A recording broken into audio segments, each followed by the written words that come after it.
Bwe butuukidde olwaleero ng'abadduukirize okuva mu bitongole ebyenjawulo bakyagenda mu maaso n'okuyiikula Kasasiro eyabuutikidde abantu abawerako ekiteezi mu tawuni kanso y'e Kasangati mu disitulikiti y'e Wakiso.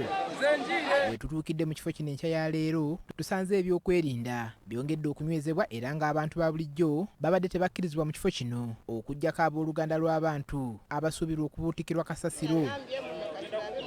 Olw'ensonga nti omuwendo gw'abantu abafiiridde mu njega eno gulinnya buli kiseera, gavumenti esazeewo okwongera ku bungi bw'ebimotoka biweetiiye kw'ossa ne zi ambyulensi okwongera okwanguya omulimu ogw'okudduukirira abantu bano. Poliisi n'amagye era byamaze dda okweddiza ekifo kyonna ewaayibwa Kasasiro era tewali muntu yenna akkirizibwayo nga n'ebimotoka ebibadde bisomba Kasasiro biyimiriziddwa. Gavumenti era eragidde abantu bonna abadde bawangalira okumpi n'enjega eno we yagudde okwamuka ennyumba zaabwe era bangi balabiddwako nga basibamu ebyanguwa boolekera ekisaawe ky'essomero erya Kiteezi kya Kyovu Uganda gye baatadde weema mwe bagenda okugira nga bakuumirwa.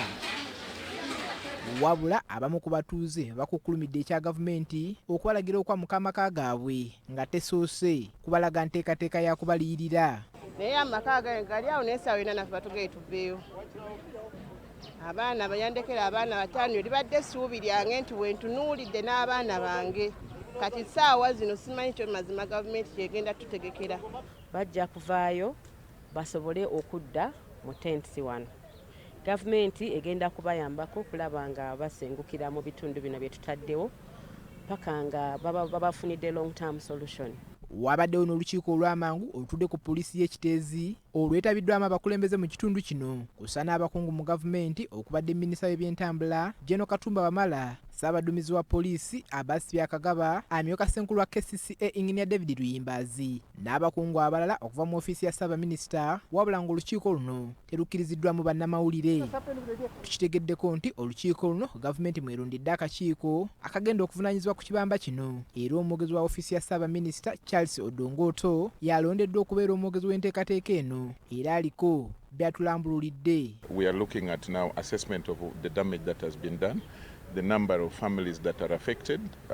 What we have as preliminary is about 2,000 so far people affected, and we are however planning for about 1,000. That is for the tent that has been set up by Uganda Red Cross, working closely with the office of the Prime Minister. Wetukoledde eggulire lino ng'emirambo gy'abantu 18 gye gyakaggibwa mu Kasasiro eyababuutikidde wabula ng'omuyiggo ku bantu abalala gukyagenda mu maaso. That we have lost about 18, that is from the bodies that have been retrieved from under the garbage, and about 14 were rescued alive. That was yesterday.